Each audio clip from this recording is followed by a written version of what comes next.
Started out in the galley in the fall of 1973. And the first flight out, the ocean was so beautiful. I was terrified, but then I saw this majestic rig, and it was just really, really beautiful. And I'd never seen the ocean. I love the sea, and I wanted to live by a beach, but it never occurred to me that you could live right in the middle of the ocean and have a castle in the sea, like a multi-million-dollar castle in the middle of the sea, and feel the waves 24 hours a day. Have to walk against them in the galley. You go to bed at night with the rig rocking, and you look out at the most incredible sunsets and sunrises. But more astounding than that was the complexity of what was going on the drill floor.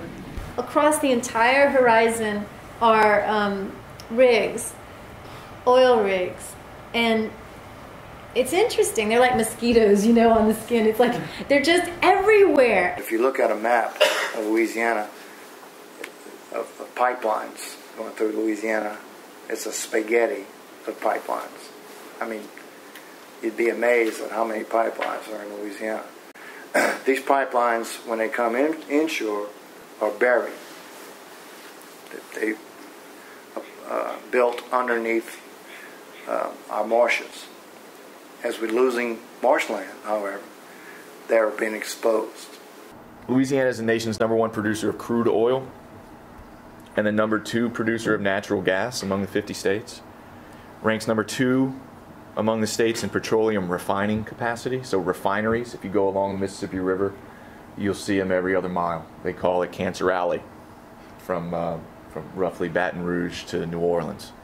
There are over 83,000 miles of pipeline running throughout the state and its offshore area. 83,000 miles of pipe underneath us.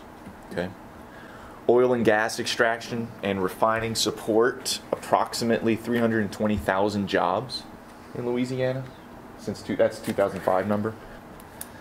Household earnings, $12.7 billion, and $3 billion in state and local taxes. I think that all's down there for a reason, and I think it's there for us to use as energy. The U.S. Coast Guard is searching for 11 missing workers after an oil rig explosion in the Gulf of Mexico. The Deepwater Horizon is one of the largest of the 90 drilling rigs now operating in the Gulf of Mexico. In the Gulf of Mexico, the search is on for at least 11 workers missing after an explosion and fire at an offshore drilling platform. We do not know whether the rig will be a total loss or not until we put the fire out and we salvage the rig and we get it inspected. You have information now that this rig has gone under? It has gone under the surface at about 10:21 this morning. Coast Guard got word that the vessel has gone under. Is that oil in danger now of escaping into the sea? That is correct. But we've got the potential right now is you got almost about 336,000 gallons of sweet light crude oil per day that was coming out of that well. So that oil will be, released into the water now. So the priority is working with our partners in this, especially BP, and getting the environmental part of this underway. Right now, at 5,000 feet below the surface, a remote-controlled submarines really are trying to trigger what's called a blowout preventer. That might have actually been the cause of the leak. A 450-ton valve that is at the wellhead. It's designed to shut off the well. This is the quickest and easiest solution. If it works, this could be over in a day. If it doesn't work, this is a problem. Then they're going to have to resort to a longer procedure involving one or more relief rigs that would drill deep wells nearby to push mud and concrete into the gushing cavity to stop the flow of oil. But that could take weeks. One person we talked to said it could be more than a month. In the distance down there, one of 7 skimmer boats. The skimmers suck oily water from the surface. The Coast Guard is confident that it can be contained. One reason? They say a probe found that the wellhead itself is not leaking crude into the sea. This has the potential to be a major spill.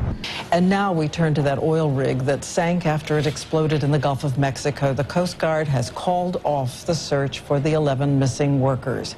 And cleanup crews spent the day trying to keep the 12-mile-long oil slick from the rig from reaching shore. After it sank, there was a slick 5 miles long. Today, that slick is 12 miles long, covering 100 square miles. The problem?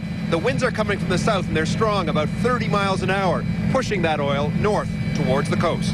We saw where it's headed if it makes land. As we returned from the scene, we were able to track oil slicks to within 20 miles of the shore. It is very clear that if it doesn't disperse or the weather doesn't change, it's going to head straight to the coast. Diane? Thank you, Jeffrey. And by the way, the White House said today that this accident will not change President Obama's announced plan for more offshore oil exploration.